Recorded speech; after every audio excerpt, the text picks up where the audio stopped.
everyone. Friends. Hello. Welcome to the show. Welcome to the show. It's your girl, Grace. And it's your girl, Mercy. And we've got another hot topic for you today. OMG. Yes. It is going to be live and full in charge. Amazing. So this is our last episode. Yes. Of our first season. Yes, ma'am. What do you think about that? I'm excited. I know. I'm excited. It's going to be powerful. Yeah, this one is. Yes. Definitely. So let's get on to the business at hand. Yes. And that is where to find us. You can find us on Facebook, The Grace and Mercy Show. We also have a website, thegraceandshow.com. You also have us on Instagram, The Grace and Mercy Show on Instagram.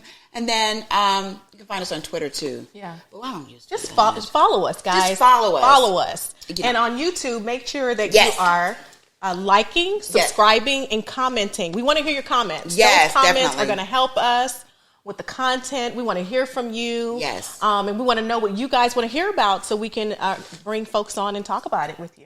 Absolutely. Yes. Now on to the word of the day. Yes. That's our favorite part. Yeah. Everyone else's too. So ready for it? Yes. What is the word of the day? It's complexity. Complexity. Complexity. Use it in a sentence. Your man is complexity.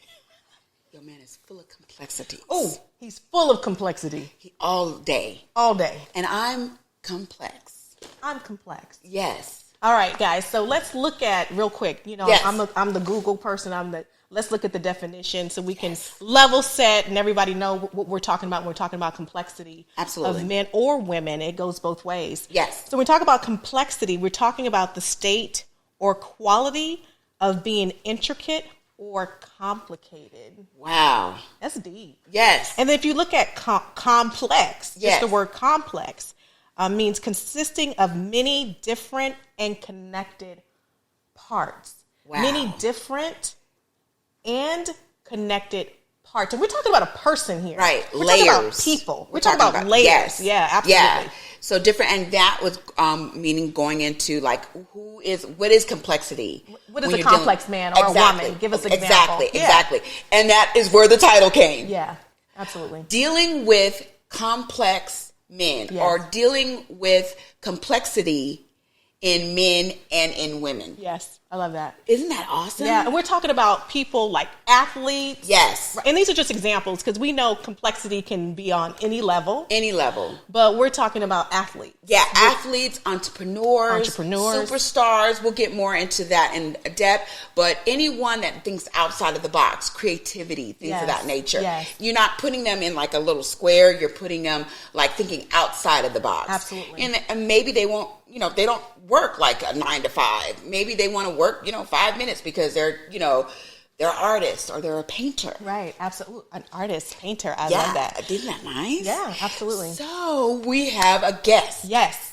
So you know how different of our fans said, well, you were just giving a woman's perspective. Right. Now we want a man's perspective. Yes, absolutely. And I said, I'm going to give them We want to what hear they from want. him. We Exactly. want to hear from, and this is a high value individual. So we're not talking about just someone we met off the street. We're talking about he's an author.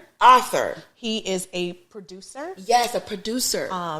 Of web series. Yes, a writer. Yes. He has produced a movie. Definitely creativity. Yes. And all he's around. married. And he's married. For 22 years. Yes. And he has kids. Yes. So it's like, how do you do all of that? Yes.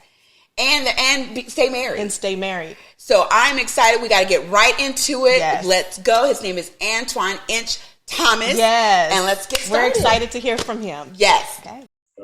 So we are so excited that you are here.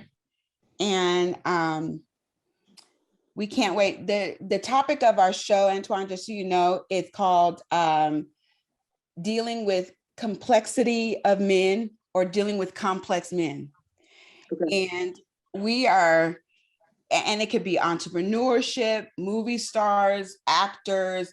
We're going to, directors, ball players, things of that nature. But it's something that we are, as women, we're trying to convey to other women that not all men are in this box type of deal. And so I was really excited that you said yes. Plus, I want to, promote the books that I read 2 of your books already. And, biggest fan on your 848.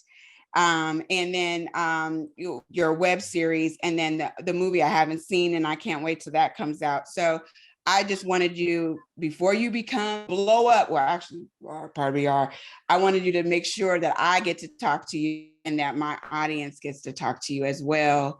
And just to tap in on the I don't know, the complexity, genealogy of the creativity that you are. So with that being said, welcome. Thank you very much for having me. I appreciate it. I'm happy to be here, and I'm happy to share how I got from, writing books to where I am now. Hopefully to be having my my new movie, my latest project, featured on Amazon Prime. Nice. Okay, well, let's get into questions. Okay. And because we're out of time, and I want to be, conscientious of the time. So I'm going to have Grace to start us off with the questions. All right. And take it away. And we're starting off, we have different topics for you. Okay. So we're going to start off with all of the topics, and then, ending with, what all the ladies pretty much of our fans want to know. Yeah. Okay. And I too, Antoine, is so excited about having you and meeting you for the first time. I think that your background is amazing. So we appreciate you being here. So the first question, I really want to focus on you being an author. So where did that come from? Like, what inspired you to become an author? All right. Well, I was in prison for some time, and I had a very lengthy sentence, and I needed to figure out what I could do to allow myself to stay busy while I was in there, so I wouldn't be stressing. Now, I was an avid reader. I was reading 2 to 3 books a week. It didn't matter the genre, but it was primarily crime dramas. And prior to that, hip hop was like kind of major in my life, and I thought I was going to be a rapper. So I used to kind of rap a little bit. And I used to do some rapping before I went to prison. And then when I got into the system, there was a lot of gentlemen in there who would rap, and they would have like little small talent shows or little battles. And I was trying to involve myself in that, being that it was something constructive. So one day in my travels of, being locked up, I bumped out from Philadelphia, and he was really, really nice at rapping. Like, I really admired his skills. And after the little talent show we put on, I spoke to him, asked him where he would go with his music. And he told me he had just gotten locked up, and he also had a lengthy sentence. So he really couldn't do much with it because he was going to be away for a while. He expressed that he had something to do with a group that was down with Rockefeller called State Property. He had showed me photos of how they was his crew at first. And while he was locked up, they told him, hey, Jay-Z over at Rockefeller is trying to sign us. What's up? Are you okay with it? And he was like, I'm in here. Go do your thing. So I was like, well, what are you going to do with it? Are you just going to are you going to continue to rap? You have a lot of time left. And he was like, well, I'm actually into writing books now. Maybe you could check it out one day, but my first book. So I was like, all right, I guess. I was more into the rap, not the book stuff. So he ended up leaving that facility about 3 weeks after I got there, after we met. And I stayed there for about a year. And then I got transferred to the facility that he was at. And when I got there, he was like a big name at that prison as being like one of the best rappers. I'm hooked up again, we talking, and he was like, yo, remember that book that I said I was writing? And I was like, yeah. He said, well, I wrote 4 more. So I have 5 total.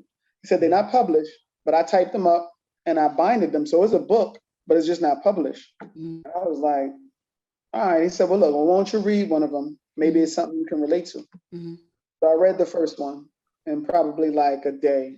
And by the end of the week, I had read all 4 of them, 4 of the 5 that he had written. And I was like, wow, that's dope. That's amazing. And he had told me that some of the stuff that was in those books had something to do with him or people he knew.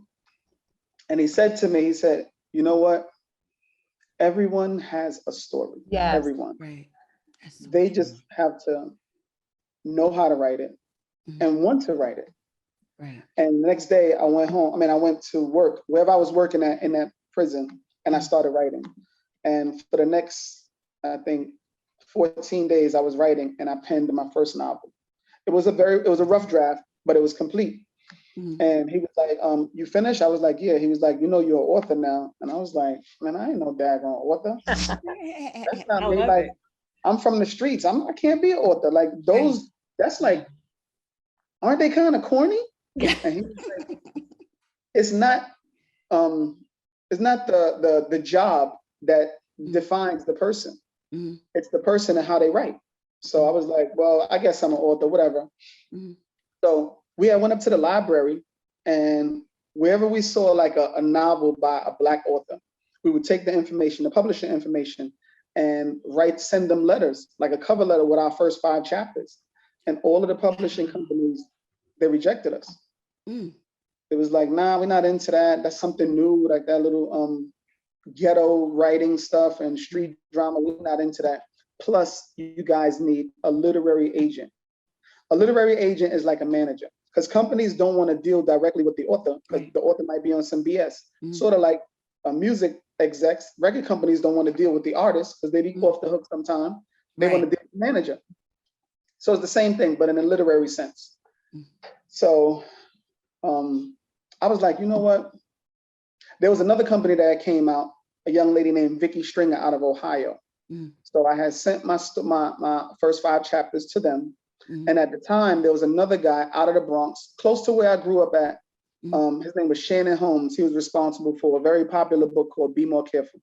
He was a part of her company at that time. And he was consulting and, with her, and he was like checking all of the manuscripts. So he had written me back and he said, look, I know you, I know of you, I know your story, which I had written about loosely. He said, I know your story, but this industry is not about the stuff that you and your friends and your immediate family know about or want to hear about. This industry is not about that. You want to write something that's going to reach somebody's grandmother in South Dakota or Alaska or California.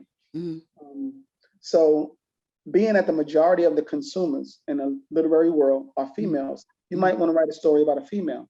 At least create an audience, get you a fan base, and then you could drop your other book that's loosely about yourself.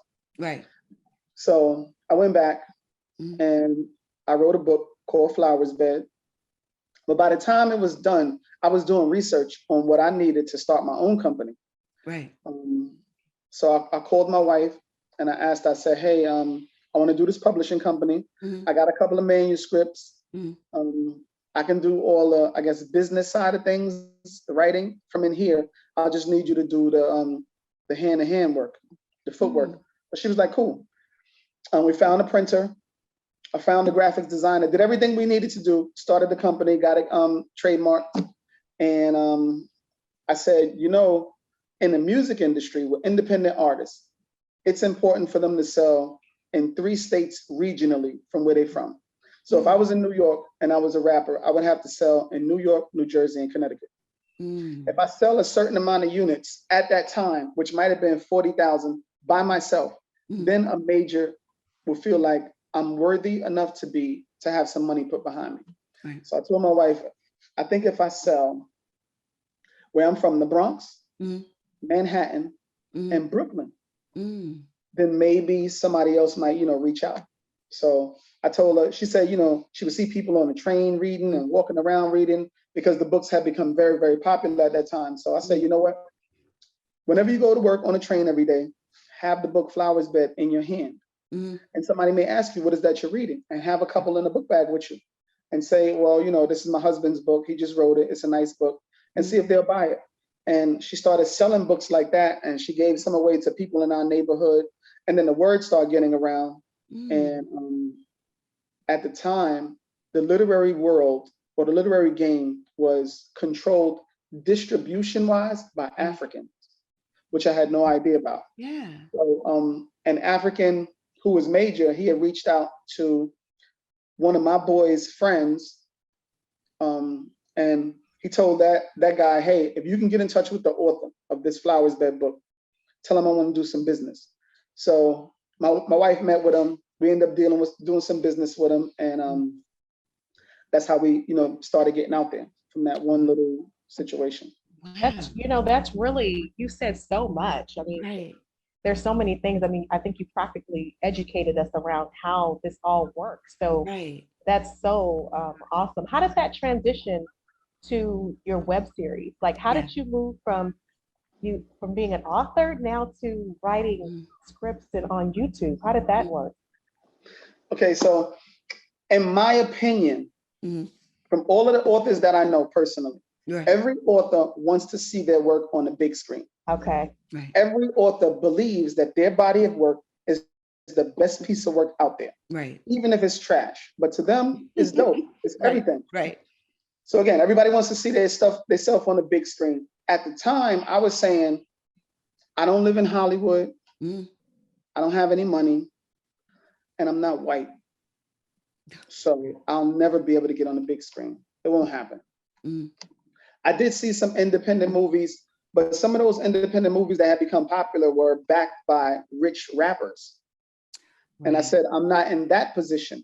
Maybe it'd be dope if I bumped into one of them, but I'm not in that position. And I'm sure a lot of these urban authors are sending, maybe know some of these people and are sending them work or whatever, but I don't know any. And I'm in prison. Like, I don't know what's going to happen. Well, actually at this point I'm out, but I'm like, maybe I'll bump into somebody one day. I don't know.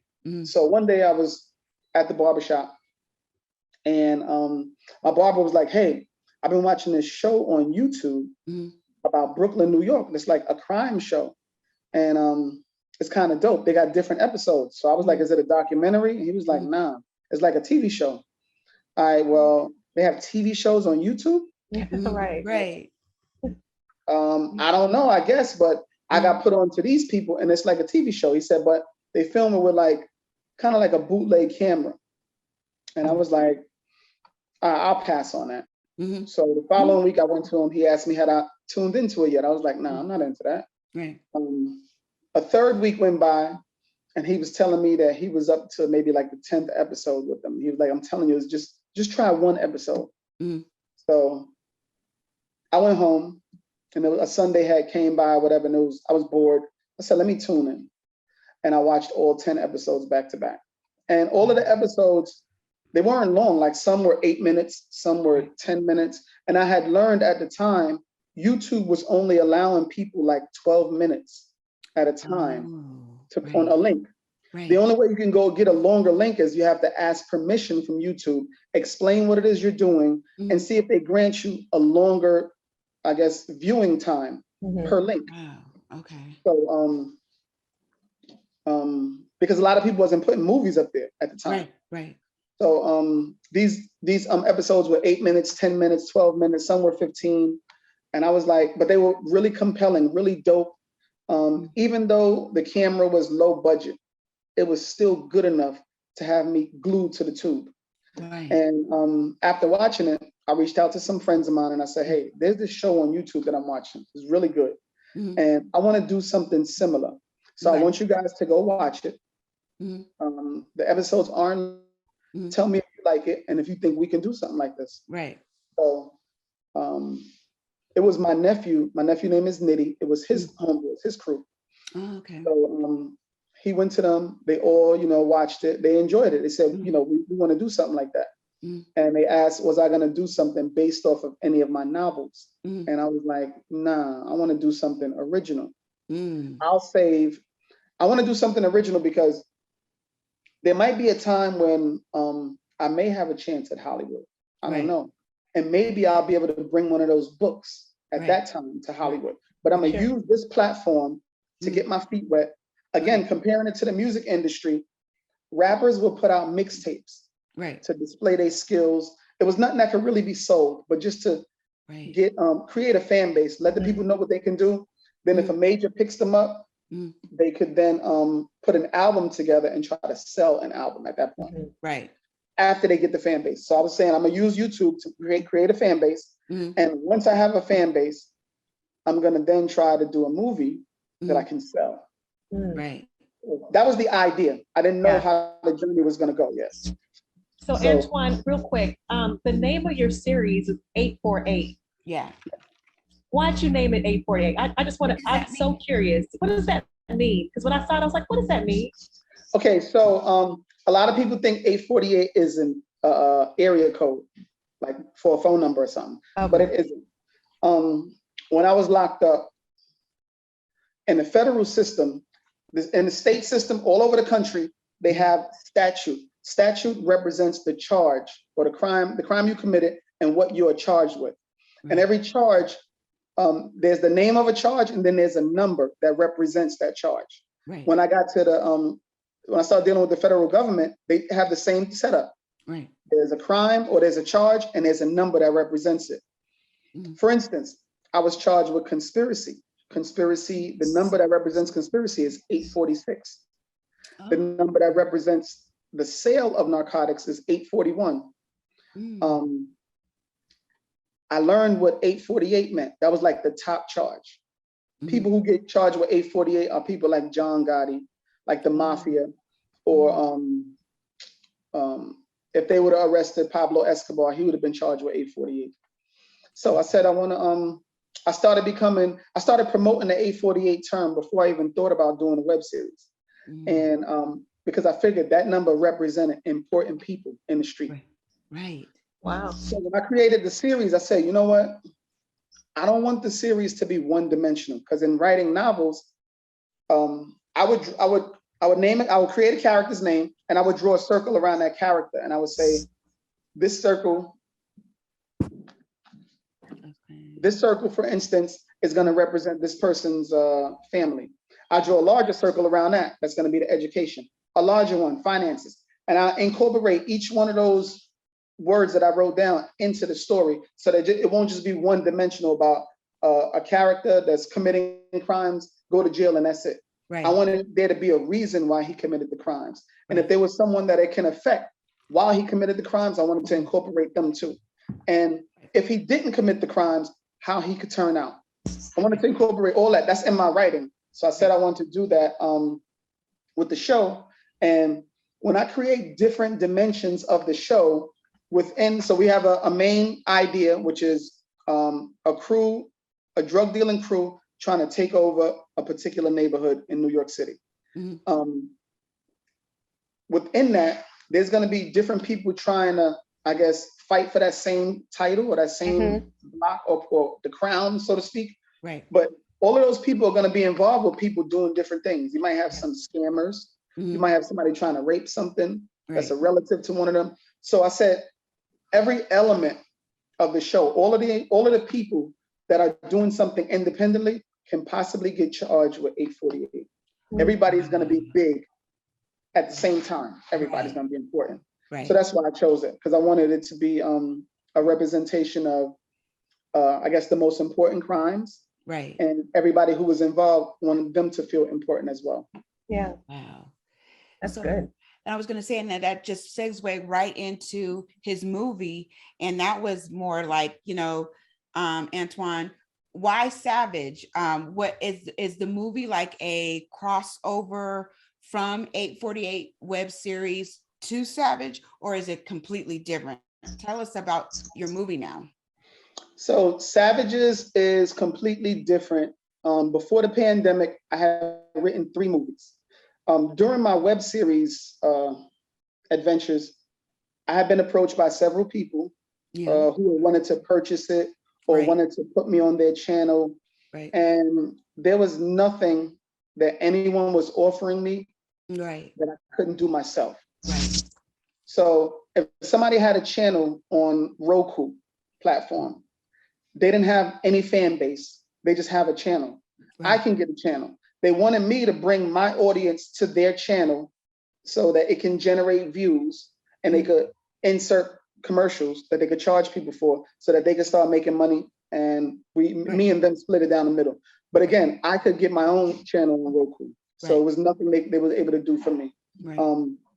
so people was offering things, and when there was one particular situation that seemed like it would have been worth it, they told me that the project was too big for me to go into it with. If I had something smaller, it'd be easier to shop. Because the execs might not want to watch every single episode. I had 50 something episodes at the time. They wouldn't want to watch it, and the trailer wouldn't have been enough. So he said, my best bet is write a movie and give them that. And if they like that one movie and a second movie, they'll trust you enough to bring your entire roster of everything that you have. Right. So when I was planning all of that, I lost one of my closest friends who was part of 848. Right. Rest in peace to Ty Banger. He was one of a very important part of 848. He was there since its inception. He was one of our best actors. He was very well loved by all of us, very close to us. Yes. So the passing of him was devastation. I was devastated. We all were. Right. And we didn't know where to go from there for a short time.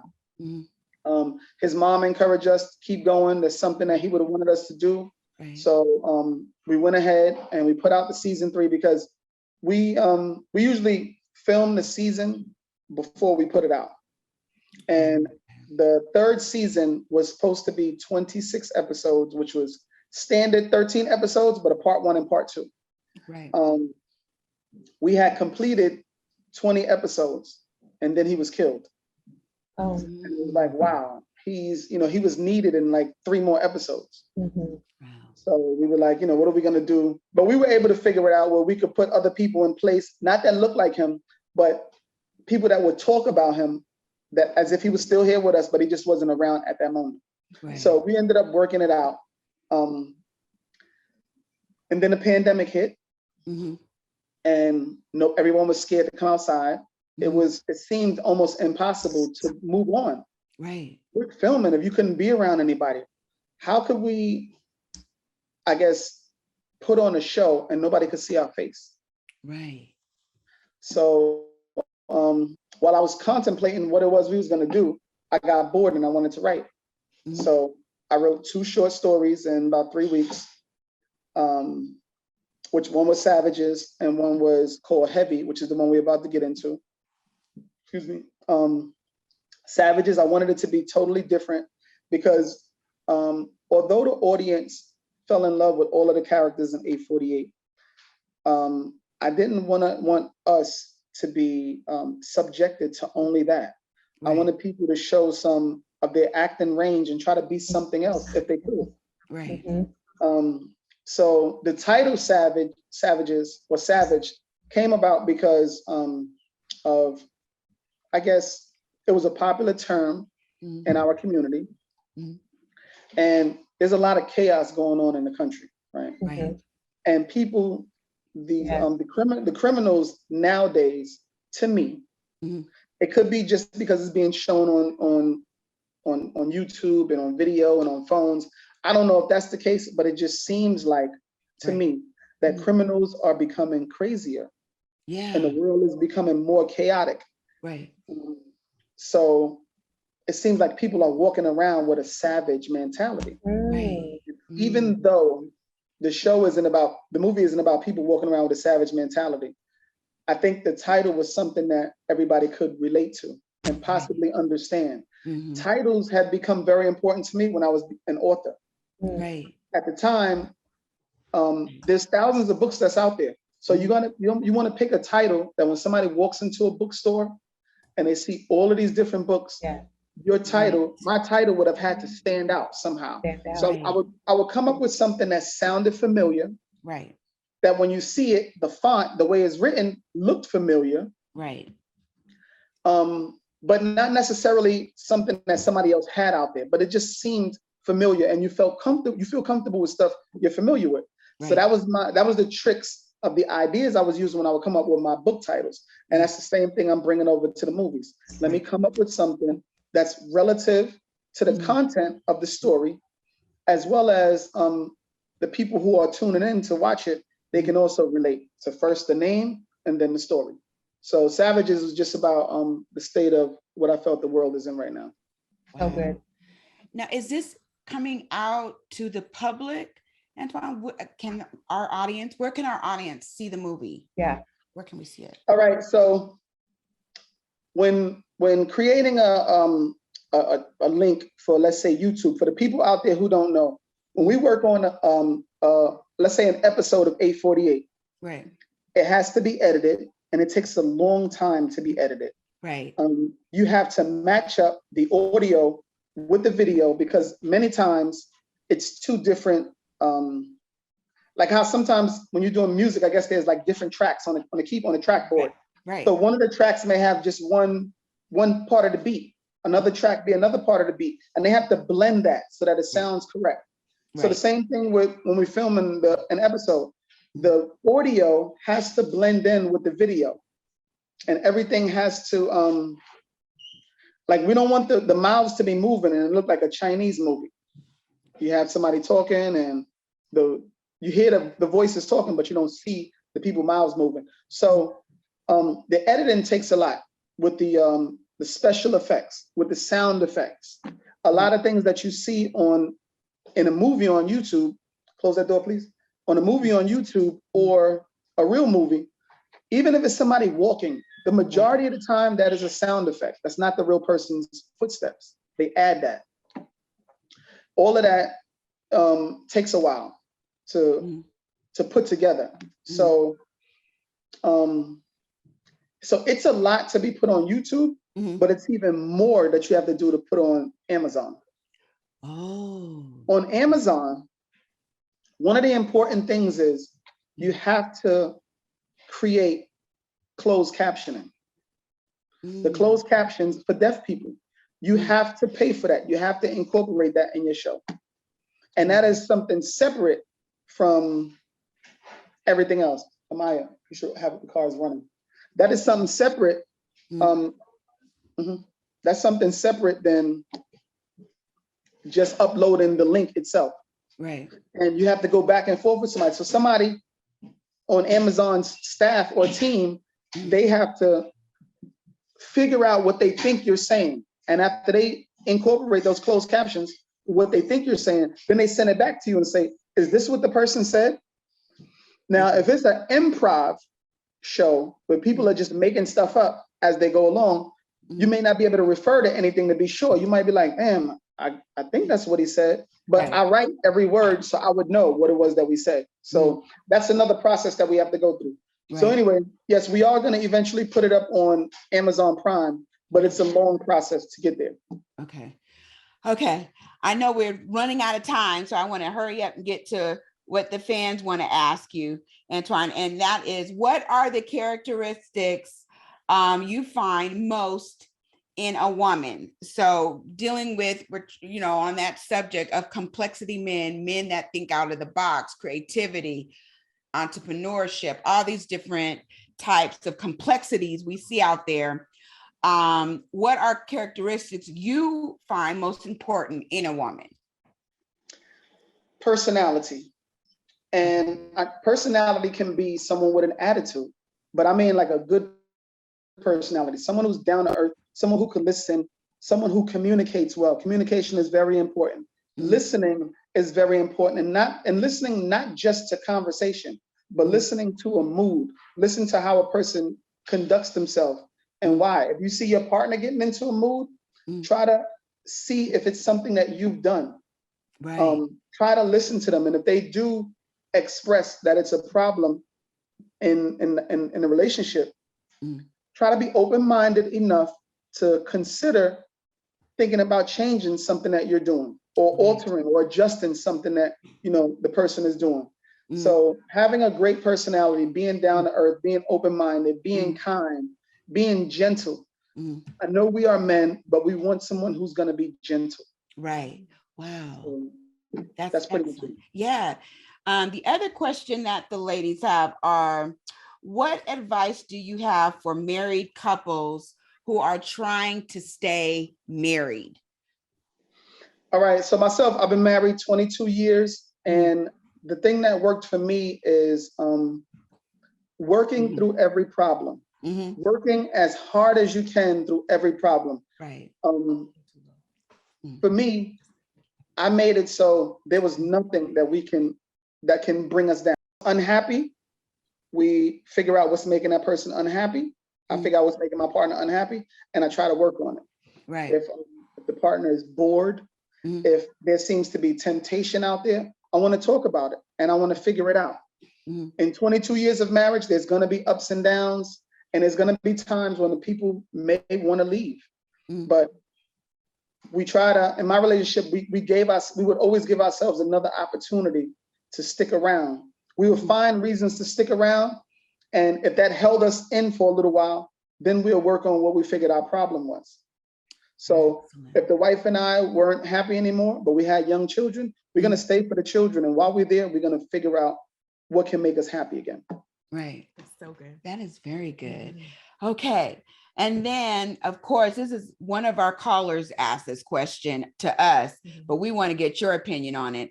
Is, do you think sending a man or a woman to the couch when you're angry, am I saying that right? Yeah. Is a form of vacation or punishment? What do you think? Can you be specific? Because I'm trying to understand what that means, to the couch. Do you mean literally? Literally. You are upset with each other, and your wife sends you like, I don't want to see you here sleep on the couch. I don't want you to sleep in the bed with me. I want you on the couch, or vice versa. I don't want see you, wife, you sleep on the couch. What do you think that is? I think that's allowing, because we do that sometimes, not to the couch, but it may be another room in the home that one of us will go to. But we usually initialize. I won't tell her, I want you to go over there in that room and I'm going to sleep in the basement. I'll usually say, you know what, I'm going to leave. It gives us some time to calm down, to get the fire out of the way, to get the emotions out of the way for a moment, and try to look at it from a logical perspective. Right. I know a lot of women deal with emotion, and that's important when they're looking at a situation for them. Right. But it can also work if you take the emotion out of it and look at it logically. Most men do that, and it works for us. It doesn't make us cold-hearted. It just allows us to look at a situation without the good or the bad in it at that moment, and just to look at it for what it is and figure out from there what's right and what's wrong. Right. So when we do that, and I come back and I say, you know what, you were right. I shouldn't have been doing this, or I shouldn't have spoke to you like that. Because I may feel like if you're getting loud with me, I can get loud back.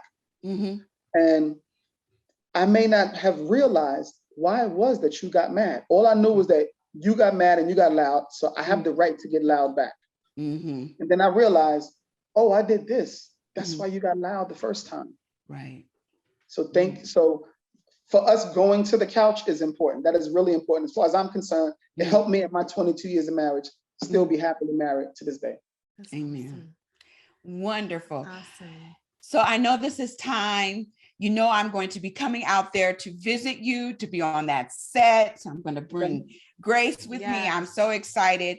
And I want to be cautious of your time. That's why we're going to cut it. But thank you so much. It was just great having you, and you just gave us a lot, and especially my fans. I know they're really excited. Our fans are really excited that we have you here. Absolutely. Well, thanks again for having me. I really appreciate it. And I just want to close out with this. For anyone out there that's an aspiring author or an aspiring filmmaker, don't worry about what anybody says. Take it as constructive criticism. Everybody is not going to like what it is that you put out. And criticism as just that, constructive. Right. Don't look at people as, trying to hate on us all the time. Right. Just look at your work. When you're totally satisfied, all the way down to every line that you've written, every location that you chose to film at, every character that you chose to create, every person that you wanted to be a part of your project. Right. Think about all of that. When you're totally satisfied with that, go ahead and put it out. And do not try to be like anyone else. Be original. Amen. Don't be Tyler Perry. Don't be 50 Cent. Don't be Jay-Z. They can be inspiring to you. Right. Sure. There's people who are doing great things, but do not try to be them. Do your own thing. If you're into sci-fi, do your sci-fi. If you're into horror stories, do that and be the best at it. And that's it. Be original. That's so true. And we're going to take that as criticism, or not, but just to helping us. Yeah. Because we're dealing so much with podcasts. It's so many out there, and you're trying to, be just like everyone else, when it's like, no, we need to go in and be ourselves, and let that show. And that was actually for us too, what you just said. That's helpful. Yeah, okay, you gave us a lot of insightful information, even for us, so we appreciate that. But, I was really curious about, like, how do you real fast as you're closing, because you're so creative, and you have so many projects that you're working on. How do you maintain and keep the space that's needed without the competition that might come up between you and your wife? Like, is she an entrepreneur? Sometimes women begin to compete with men because, you're working on a project, maybe she has projects, or whatever that might look like. Can you shed some light on that for us? In the beginning, during my first season, which I was writing in the end of 2014 and the beginning of 2015, it was a problem in my household. I would come home from work and I would just sit down and dedicate myself to writing. And I was taking away time from my wife. And I listened, and she said, you know what, we need some time. So what I started doing was I would write at work. And when I came home, that was time for home. And when I went to the second project, I asked her, I said, hey, can I dedicate like an hour after work to writing? Will that be okay? She said, sure. And I started doing that. And yes, she is an entrepreneur. She's into property development and things of that nature. So she has become busy herself as well as work. She's a workaholic. So I took advantage of the times when she's out there doing her thing. That's when I would write and do my creativity. And once awesome. She was done and we were both home, we would put everything down and it'd be all about us. Right. Excellent. That's excellent. Thank you. And that's a good way to end it. Yes. Okay. Well, thank you so much. We'll talk to you soon. And we'll see that movie when it comes out. Yeah. Can't wait. Sure. As soon as it comes out, I'll be promoting it on every platform. Okay, good. We'll have you back. Good. Yes. All right. Thanks for having me. Take care. Appreciate it. So, wow. What'd you think about that? Wow.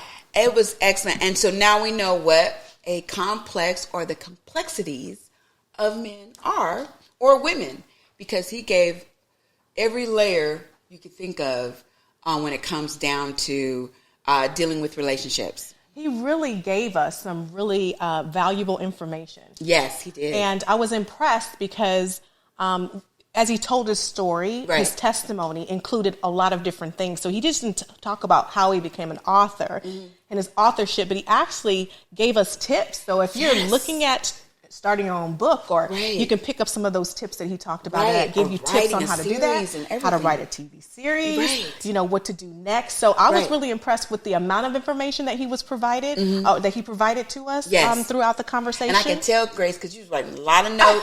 So I was like, ooh, I took notes. I took notes. And of course, his background. So from being incarcerated for an extended period of time, his marriage survived.